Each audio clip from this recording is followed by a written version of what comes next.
Every civilization boasts of its money, until that money means nothing. Throughout history, empires have attributed divine power to paper and metal, but no god has lived forever. Rome, Byzantium, France, America. They all made the same mistake. They suppressed trust, forgot value. Now we are on the verge of the same cycle.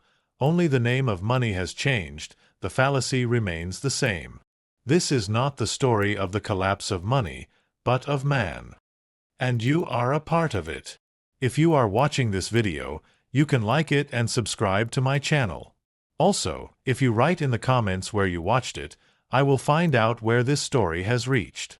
In his heyday, a piece of denarius represented the power of the emperor. It was minted from pure silver and carried its value with its metal. But time passed, wars increased, the treasury ran out. And the emperors decided to print a little more of that money. Each time a little less silver, a little more copper. By the time the public realized it, it was too late. Rome did not collapse, trust did. Because even the most powerful empire falls apart silently when it loses confidence. Byzantium did not learn from Rome.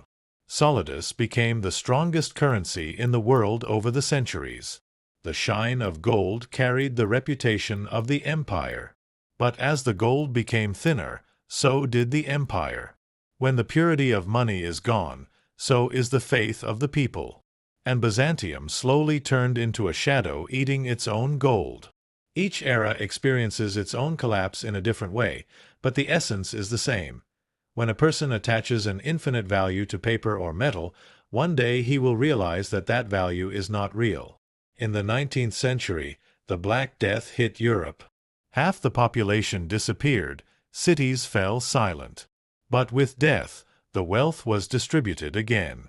The fields, belongings, and property of the dead remained. Those who survived had the greatest opportunity in history. While the disaster impoverished some, it enriched others.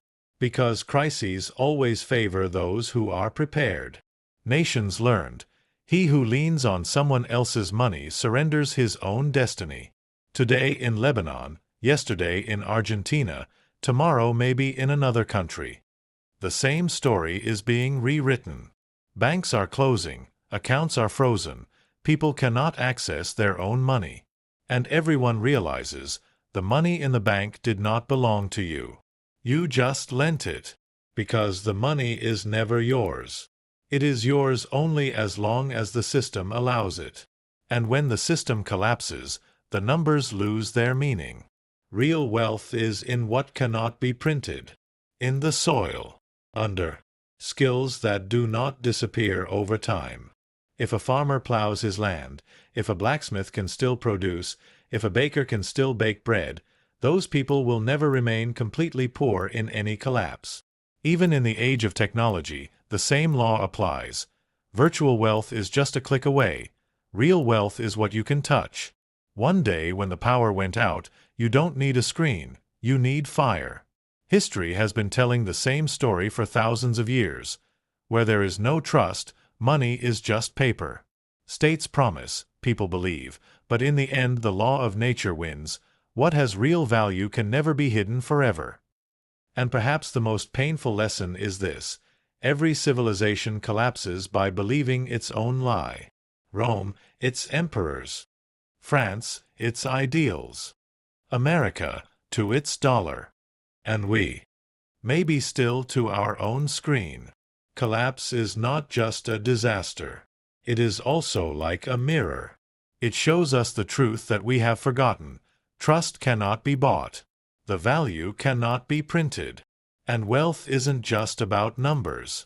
After every destruction, two types of people remain: those who hold on to the promises of the system, and those who hold the weight of truth. Whatever truth we are looking for an answer to today is actually hidden somewhere in the past. But the important thing is to seek it out and find it. And more importantly, not to make the same mistakes by using these answers we found from the past. You can follow me for much more information. Goodbye, see you again.